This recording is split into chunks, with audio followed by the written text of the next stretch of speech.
Okay, so today I'm going to show you how to use Padlet to assess what your students know as like a ticket out the door, quick formative assessment. If you Google Padlet, usually it's the first link that pops up, padlet.com, and it will prompt you to create an account. It's very basic, just follow the steps. I already have an account, so that's why mine looks a little different. I do have a free account. You can upgrade to get the bells and whistles, but I'm just using a basic account here, so you can still get use out of it for free. Once you have your account, to create a new Padlet, then you just go to the pink button in the upper right-hand corner, and it gives you choices of different templates, and it will include a description of each one, so you can pick the one that works best for your purpose. The one that we used during our PD was the Canvas template. That doesn't have anything to do with the Canvas learning management system. It's just named Canvas, like a blank canvas, because it allows you to scatter, group, and connect content in any way at all.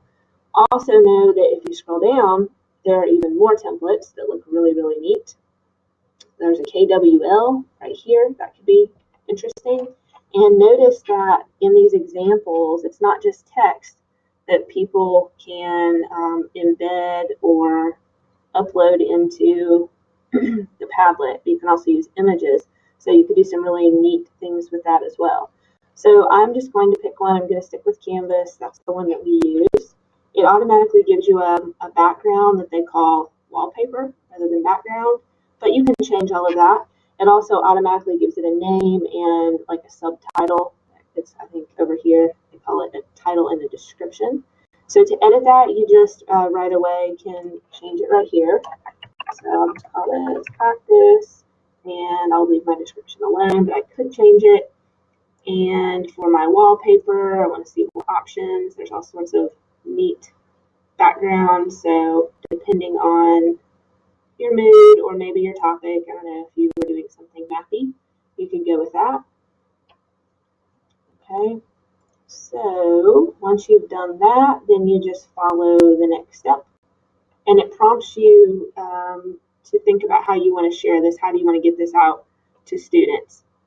Before I share this, I like to get the discussion started by actually posting or posing the question on it. So I'm just going to skip this for now and go to next and say start posting.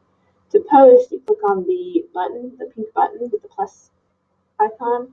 And so you can pose your question here to students, and you're asking them to respond. Okay, I could also just right click inside here and copy, or I could paste an image if I wanted to paste an image. There's different features down here, like you can add an attachment, all sorts of different stuff. Now let's say I click off of it, that will allow me to move it, but now I want to edit it, okay? And it's not letting me click in there. If you it did let me, if you double click, that's one way. Okay, the other way is you can go to your pencil icon and that will allow you to edit your post. So know that there are lots of options available to you. So once you get happy with it, now you are ready to share this with students. And so to do that, all you have to do is go to your share button. Now let's say you accidentally clicked off of it and you got stuck with a funky background wallpaper that you didn't like, and you're like, how do I get that back? I changed my mind, I want a different background, or I want to rename this. All you have to do is go to your settings gear, or it's called a modify gear, I guess, and you can get those things back. Okay, but now I'm ready to share. So when I go here, the way I like to do it is I like to click right here on the share, export, or embed, because I like to embed this right on into Canvas, so it's not opening in a new tab, it's just right there inside Canvas. And so you could copy the link, but again, if you want to embed it, you click on the embed in your blog or your website, which is what I did with Canvas. And then it says, it's got a big code right here, you're just going to copy it, and it is copied. And then you're going to go right over into your Canvas or whatever. If you were to create something inside a module, then you could just do a content page in your Canvas, name it something new. Let's name it, I'll name it practice. I'm going to add it, Now here it is. Now I want to edit it, so I'm going to open it up. And again, I have to tell it I want to edit. And then once I'm in Canvas, if I want to embed it, you would think you would go to the link, but that pushes you out to a new tab. But if you actually want to embed it or insert it, you go to the little, it looks like a video icon, and you jump over to embed, and you just paste it right on in there, and it puts it right inside your Canvas. So it's there it is, and then if I save it, I can go back and look at it, and it'll be a little bit bigger.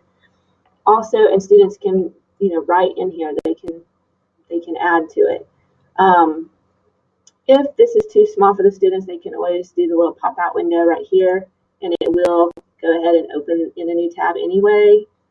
But I just like to I like embed. So you might want to do it differently, but that is one way that you can use Padlet as a quick bell ringer when they're walking in or in the middle of a lesson. Just pose a quick question to check for understanding, and you can quickly see the responses. You can click and drag them and maybe sort them into categories and do some lots of interesting things.